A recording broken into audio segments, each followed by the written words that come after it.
Welcome to Sri Venkateswara academy, Jagadish mall, Kurnool. So ఈ రోజు సెషన్లో మనం ఒక ఇంపార్టెంట్ టాపిక్ అయితే తెలుసుకుంటున్నాం.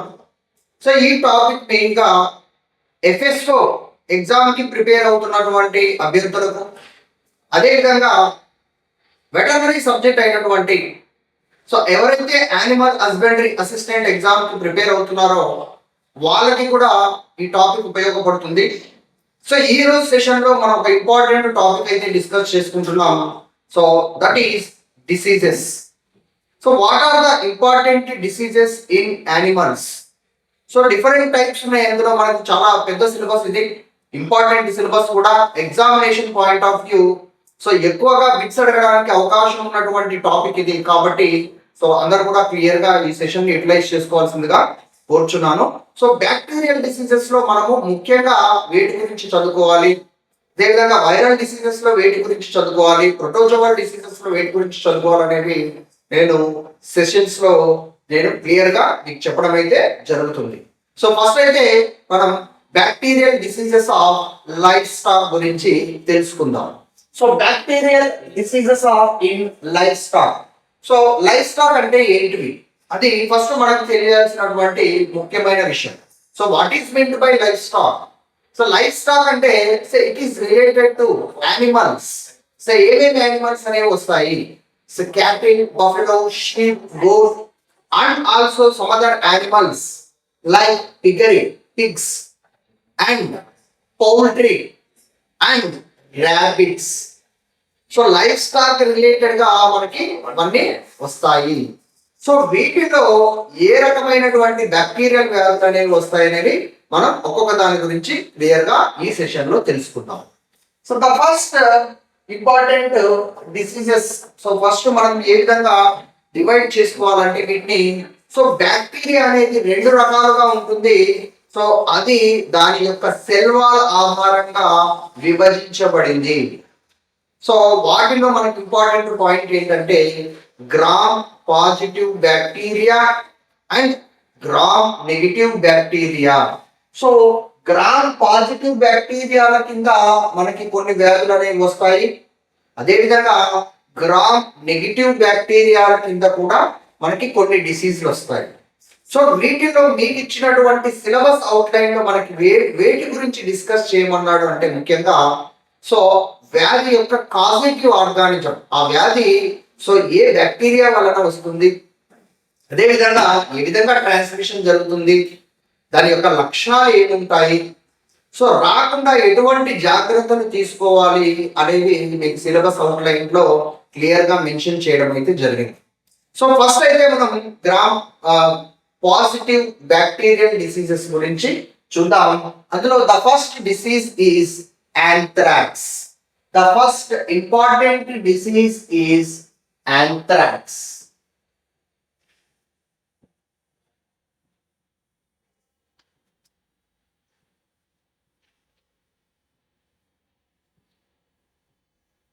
ఇక్కడ మనం చూసినట్లయితే ఇక్కడ ఇమేజ్ లో కూడా మీరు గమనించండి, యాంథ్రాక్స్ వచ్చినటువంటి పశువు ఏ విధంగా చనిపోయింది అనేది ఇమేజ్ యొక్క అర్థం అనమాట. నేను క్యారెక్టర్స్ గురించి చెప్పేటప్పుడు కూడా మీకు క్లియర్ గా డిసీజ్ గురించి ఎక్స్ప్లెయిన్ చేస్తాను. First disease is anthrax. It is very very important disease and it is also a zoonotic disease. Zoonotic disease అంటే ఏం లేదు, పశువుల నుంచి మనుషులకి, అదే విధంగా మనుషుల నుంచి పశువులకు వచ్చేటువంటి వ్యాధులను జునోటిక్ వ్యాధులు అంటాం. అందులో యాంథ్రాక్స్ కూడా ఒక జునోటిక్ వ్యాధి. ఇక్కడ మనకి ఇంపార్టెంట్ పాయింట్ ఏంటంటే ఇటియాలజీ. ఫస్ట్ వచ్చేసి కాజేటివ్ ఆర్గానిజం, ఇటియాలజీ. దేని వలన వస్తుంది, ఏ బ్యాక్టీరియా వలన వస్తుంది ఇది? That is Bacillus యాంథ్రాసిస్.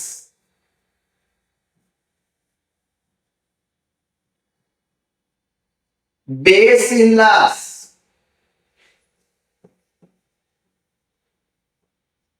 anthracis.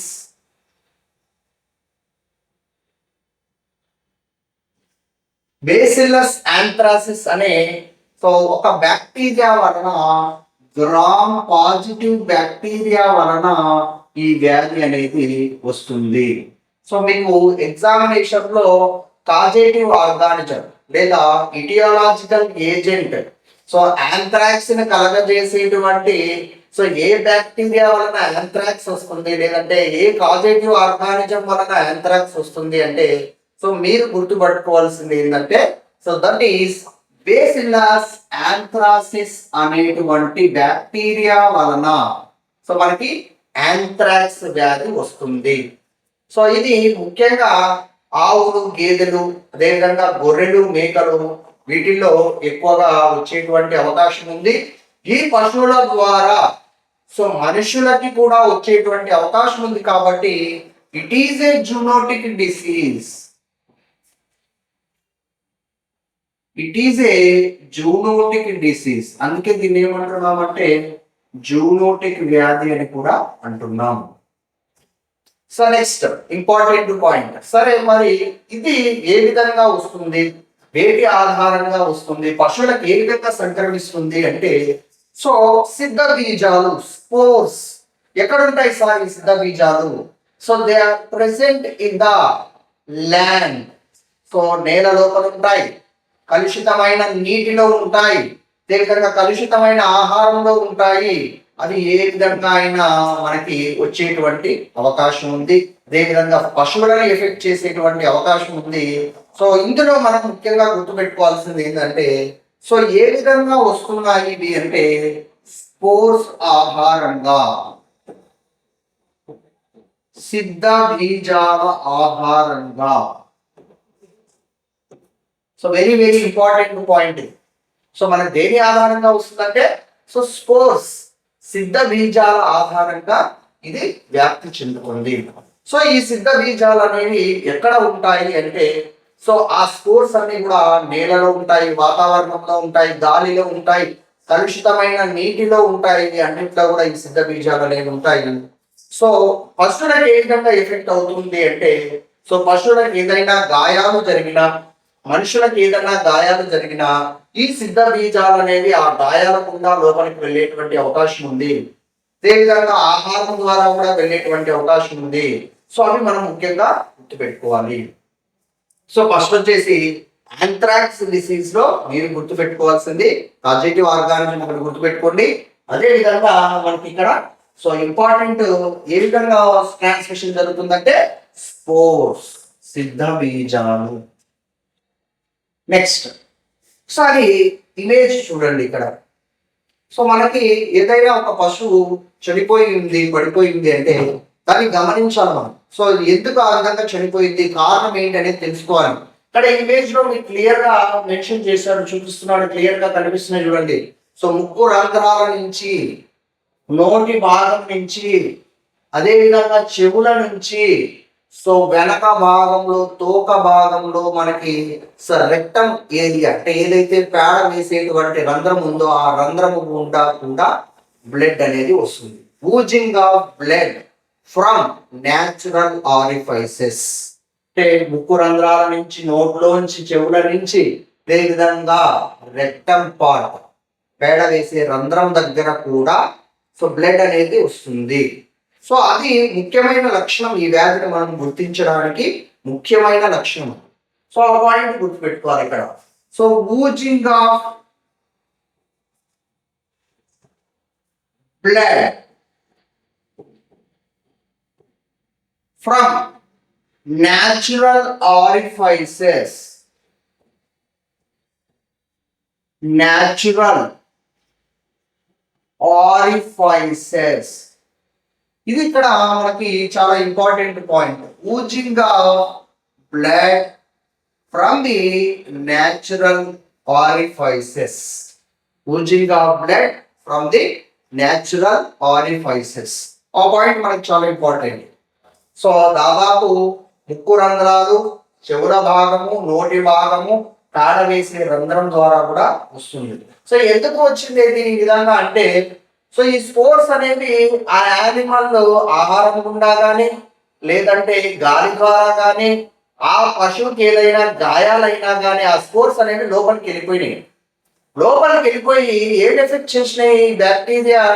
So multiplication జరిగింది. బేసిల్లస్ యాంథ్రాసిస్ అనేది దాని యొక్క రక్తంలో చేరి మల్టిప్లై అయింది, వాటి సంఖ్యను పెంచుకుంది. పెంచుకునేసి ఎటువంటి లక్షణాలను చూపిస్తుంది అంటే, సో మొదటగా అది ఏమి ఎఫెక్ట్ చేస్తుందంటే స్ప్లీన్, తెలుగులో ప్లీహం అంటాం. ఆ స్ప్లీన్ ఎఫెక్ట్ చేస్తుంది, ఇన్ఫ్లమేషన్ ని కలగజేస్తుంది. సో ఎప్పుడైతే స్ప్లీన్ ఇన్ఫ్లమేషన్ జరిగిందో ఆటోమేటిక్ ఏం జరుగుతుంది? దాని యొక్క వాపు వలన, ఇన్ఫ్లమేషన్ వలన, స్వెల్లింగ్ వలన సో దాని ఫంక్షనింగ్ ఆగిపోతుంది అక్కడ. సో దాని ఫంక్షనింగ్ ఆగిపోయిన తర్వాత సో ఆటోమేటిక్ గా ఏం జరుగుతుంది? సో ఫైనల్ గా బ్లడ్ సర్క్యులేషన్ లో ఈ బ్యాక్టీరియల్ మల్టిప్లికేషన్ జరిగి సో పశువు అనేది చనిపోతుంది. సో అది మనకి ఇంపార్టెంట్ పాయింట్. ఇక్కడ ఇప్పుడు మనం గుర్తుపెట్టుకోవాల్సిన పాయింట్స్ ఒకసారి యాంథ్రాక్స్ లో చూద్దాం. So the first one is, so first causative organism or aetiological agent. So that is a gram positive bacteria. The gram positive bacteria is Bacillus anthracis. Next, so it is a zoonotic disease. ఇది ఒక zoonotic వ్యాధి అంటాం. Zoonotic వ్యాధి అంటే పశువుల నుంచి మనుషులకు, అదేవిధంగా మనుషుల నుంచి పశువులకు సంక్రమించేటువంటి వ్యాధులను జూనోటిక్ వ్యాధులు అంటారు. నెక్స్ట్, ఏ విధంగా వస్తుంది ఇది? స్పోర్స్, సిద్ధ బీజాల ద్వారా వస్తుంది. నెక్స్ట్, ఏ లక్షణం కనబడుతుంది? Oozing of blood from natural orifices. So ఇక్కడ ఇమేజ్ లో కూడా మనకు క్లియర్ గా చూపించడం జరిగింది. సో నెక్స్ట్ సేమ్ ఇది కూడా జూనోటిక్ వ్యాధి యాంథ్రాక్స్ డిసీజ్ లోనే. So one more image. So ఇంకొక ఇమేజ్ లో కూడా మనకు క్లియర్ గా చూడండి ఇక్కడ. సో బ్లడ్ అనేది ముక్కు రంధ్రాల నుంచి, నోటి నుంచి కూడా రావడం జరిగింది. సో క్లినికల్ సైన్స్ అనేవి ఇందులో ఏముంటాయో ఒకసారి చూద్దాం. Important clinical science.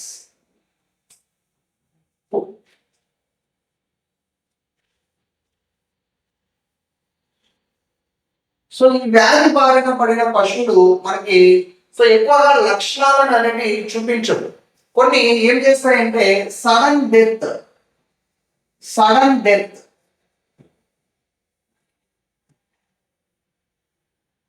సో ఎక్కువ లక్షణాలు చూపించకుండా సడన్ గా చనిపోతాయి అన్నమాట. సో కొన్నిట్లో మాత్రం సో లక్షణాలు అనేవి కనబడతాయి. అవి ముఖ్యంగా ఏముంటాయంటే ఫీవర్ అండ్ ఎపిటైట్ అనేది తగ్గిపోతుంది. డిక్రీజ్ ఎపిటైట్, ఆకలి గుణం ఉండదు. సో తర్వాత నెక్స్ట్ వచ్చేసి యానిమల్స్ వచ్చేసి వీక్ గా ఉంటాయి. So they are weak condition. Animals అనేవి డల్ గా ఉంటాయి, అదే విధంగా వీక్ గా ఉంటాయి.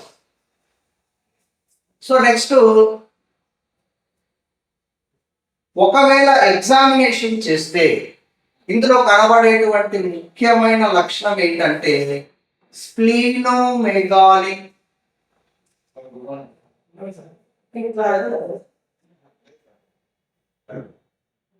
ఇది ఇంపార్టెంట్.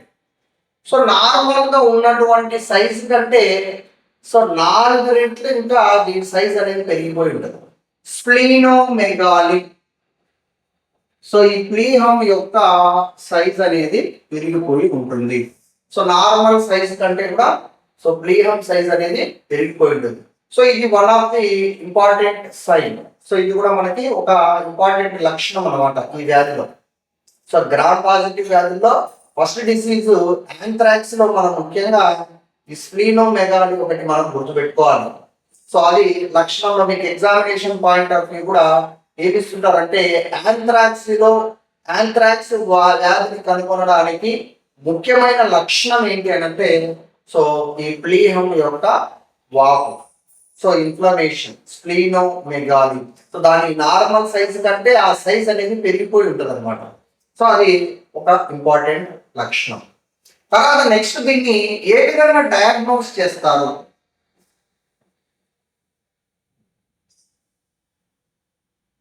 దీన్ని ఏ విధంగా డయాగ్నోస్ చేస్తారు? సో మీకు నేను ఆల్రెడీ చెప్పినాను. సో లక్షణాలు అనేవి మనకి ఎక్కువ చూపించవు, సడన్ గా చనిపోతూ ఉంటాయి. ఒకవేళ ఎగ్జామిన్ చేసిన స్ప్లీనోమెగాలీ అనేది కనబడుతుంది.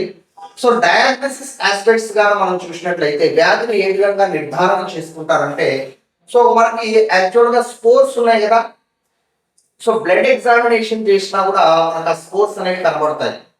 సో నెక్స్ట్ వచ్చేసి ఇక్కడ ఇంపార్టెంట్ పాయింట్ ఏంటంటే మనకి న్యాచురల్ ఆరిఫైసెస్ నుంచి మనకి ఏం కనబడుతుంది, సో అన్నిటి నుంచి కూడా ఊజింగ్ ఆఫ్ బ్లడ్.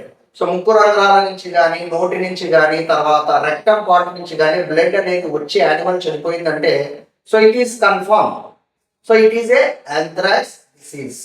సో దీన్ని ఎగ్జామిన్ చేసినప్పుడు కూడా మనకి యాంథ్రాక్స్ స్పోర్స్ అనేవి మనకి కనబడతాయి.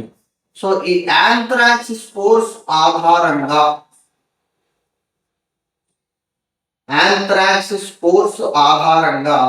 మనం డయాగ్నోస్ చేసుకోవచ్చు. యాంథ్రాక్స్ స్పోర్స్ ఆధారంగా మనం నిర్ధారణ చేసుకోవచ్చు. సో ఇది యాంథ్రాక్స్ డిసీజ్ తో బాధపడుతుంది. సో దీనికి ఇక్కడ మనకి ఇంపార్టెంట్ పాయింట్స్ ఏంటంటే దీన్ని ఓపెన్ చేయకూడదు, పోస్ట్ మార్టం చేయకూడదు. సో ఆ పాయింట్ మనకి ఇక్కడ చాలా ఇంపార్టెంట్. సో ఏమైతుంది మరి పోస్ట్ మార్టం చేస్తే ఏమైతుంది, సో పోస్ట్ మార్టం చేసినట్లయితే సో ఆ సిద్ధ బీజాలన్నీ కూడా నేలలోకి వెళ్ళిపోతాయి. సో మళ్ళీ నెక్స్ట్ జనరేషన్ అంటే next year, next season, so అక్కడ ఉన్నటువంటి మనుషులకు కానీ పశువులకు కానీ మళ్ళీ ఈ వ్యాధి వచ్చేటువంటి అవకాశం ఉంది. సో అది చాలా ఇంపార్టెంట్. సో పోస్ట్ మార్టం అంటే ఈ లక్షణాలతో పశువు చనిపోయింది, సో దాన్ని పంచనామా చేయాలి. పంచనామా చేయాలంటే బాడీ ఓపెన్ చేయాలి. సో నువ్వు ఓపెన్ చేసి ఆర్గాన్స్ అన్ని పోస్ట్ మార్టం రిపోర్ట్ ఇవ్వాలి. సో కానీ ఈ డిసీజ్ కండిషన్ లో పోస్ట్ మార్టం చేయకూడదు. Very very important point. ఎట్టి పరిస్థితుల్లో కూడా ఈ డిసీజ్ కండిషన్ లో పోస్ట్ మార్టం చేయకూడదు. సో ఒకవేళ అలా చేసినట్లయితే ఈ సిద్ధ బీజాలన్నీ కూడా అక్కడ వాతావరణంలోనే ఉంటాయి, నేలలో, నీటిలో, అదే విధంగా వాతావరణంలో ఈ సిద్ధ బీజాలు అనేవి ఉండిపోయి సో అవి అనుకూల పరిస్థితులలో మళ్ళీ అక్కడ ఉన్నటువంటి పశువులకు కానీ అక్కడ ఉన్నటువంటి మనుషులను కానీ ఎఫెక్ట్ చేసే అవకాశం ఉంది. సో మరి దీనికి ట్రీట్మెంట్ ఏ విధంగా చేసుకోవాలి, సో చికిత్స ఏ విధంగా చేసుకోవాలి, ట్రీట్మెంట్ ఏ విధంగా చేసుకోవాలి అంటే so the first one is వ్యాధి రాకుండా మనము చికిత్స చేసుకోవాలి. So there is a vaccine, anthrax spore vaccine.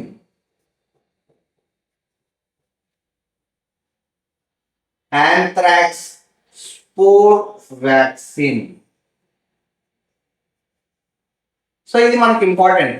ఈ యాంథ్రాక్స్ స్పోర్ వ్యాక్సిన్ ఏదైతే ఉందో అది ముందుగానే మనము టీకాలు వేసుకోవాలి పశువులకి. ఎప్పుడైతే నువ్వు ఆవులు కానీ, గేదెలు కానీ, గొర్రెలు కానీ, మేకలు కానీ సో ఈ వ్యాధి బారిన పడకుండా ముందుగానే మనం చికిత్స చేయించుకోవాలంటే సో టీకా, so vaccination is very very important. So అది మనము ట్రీట్మెంట్ ఆస్పెక్ట్ కింద మనకి వస్తుంది. సో నెక్స్ట్ ప్రివెన్షన్ కింద మనం చెప్పుకున్నాం, ప్రివెన్షన్ అండ్ కంట్రోల్ అన్నారు. Prevention and control. సో ఏ విధంగా దీన్ని కంట్రోల్ చేసుకోవాలి, ఏ విధంగా ఇది రాకుండా చూసుకోవాలి, పశువులకు రాకూడదు, అదే విధంగా మనుషులకు కూడా రాకూడదు ఈ వ్యాధి. అంటే ఎటువంటి జాగ్రత్తలు తీసుకోవాలంటే సో ఏవైతే ఈ లక్షణాలతో కనబడినా ఖచ్చితంగా దాన్ని పోస్ట్ మార్టం అనేది చేయకూడదు, ఓపెన్ చేయకూడదు. అదొకటి ఇంపార్టెంట్ పాయింట్. తర్వాత నెక్స్ట్ ఏం చెప్పుకున్నాము, ఖచ్చితంగా వ్యాక్సినేషన్ అనేది వేయించుకోవాలని చెప్పేసి చెప్తున్నాము. సో ఈ రెండింటిని గాన మనం జాగ్రత్తగా చూసుకున్నట్లయితే సో ఫర్దర్ గా మిగతా పశువులకు ఈ వ్యాధి రాకుండా జాగ్రత్త పడవచ్చు, అదేవిధంగా మనుషులకు రాకుండా కూడా మనం జాగ్రత్త పడవచ్చు. సో ఇక్కడ మనకి గ్రామ్ పాజిటివ్ బ్యాక్టీరియల్ డిసీజెస్ లో ఫస్ట్ డిసీజ్ వచ్చేసి యాంథ్రాక్స్, కాజేటివ్ ఆర్గానిజం వచ్చేసి బేసిల్లస్ యాంథ్రాసిస్. సో సిద్ధ బీజాల ద్వారా వ్యాప్తి చెందుతుంది. సో ఇది జూనోటిక్ వ్యాధి. సో ముక్కు రంధ్రాల నుంచి, నోటి నుంచి, తర్వాత రెక్టం అంటే పేడ వేసే రంధ్రం నుంచి బ్లడ్ అనేది వస్తుంది. ఇది దీని యొక్క ఇంపార్టెంట్ క్యారెక్టరిస్టిక్ ఫీచర్. మనం ఎలా ఐడెంటిఫై చేస్తాం ఈ వ్యాధిని అంటే ఆ విధంగా ఐడెంటిఫై చేస్తామని గుర్తుపెట్టుకోండి. సో తర్వాత క్లినికల్ సైన్స్ సడన్ గా చనిపోతూ ఉంటాయి అవి. సో మనకి ఎక్కువ లక్షణాలు అనేవి చూపించవు, కొన్నింటిలో మాత్రమే ఈ ఫీవర్ లాంటివి కనిపిస్తూ ఉంటాయి. సో నిర్ధారణ ఏ విధంగా చేసుకుంటామంటే based on the clinical signs and history ఆధారంగా మనం నిర్ధారణ చేసుకోవచ్చు. తర్వాత బేసిల్లస్ స్కోర్స్ అనేవి కూడా మనకి కనిపిస్తాయి అన్నమాట. వాటి ఆధారంగా నిర్ధారణ చేసుకోవచ్చు. సో ట్రీట్మెంట్ ఆస్పెక్ట్ గా చూసినట్లయితే ఖచ్చితంగా బ్యాక్టీరియల్ వ్యాధులలో మనకి ఒకవేళ లక్షణాలు కనబడితే మనం యాంటీబయోటిక్ మందులు వాడుకోవచ్చు. బట్ ఇక్కడ లక్షణాలు కూడా ఎక్కువ చూపించకుండా సడన్ గా చనిపోతున్నాయి కాబట్టి వ్యాక్సినేషన్ అనేది చాలా ఇంపార్టెంట్ అనమాట. సో వ్యాక్సిన్ చేసుకోవాలి. రాకుండా ఎటువంటి జాగ్రత్తలు అంటే కూడా వ్యాక్సినేషన్ చేసుకోవాలి. తర్వాత ఆ లక్షణాలతో మనం చనిపోతే మనం ఓపెన్ చేయకూడదు. ఇది గుర్తుపెట్టుకోండి. నెక్స్ట్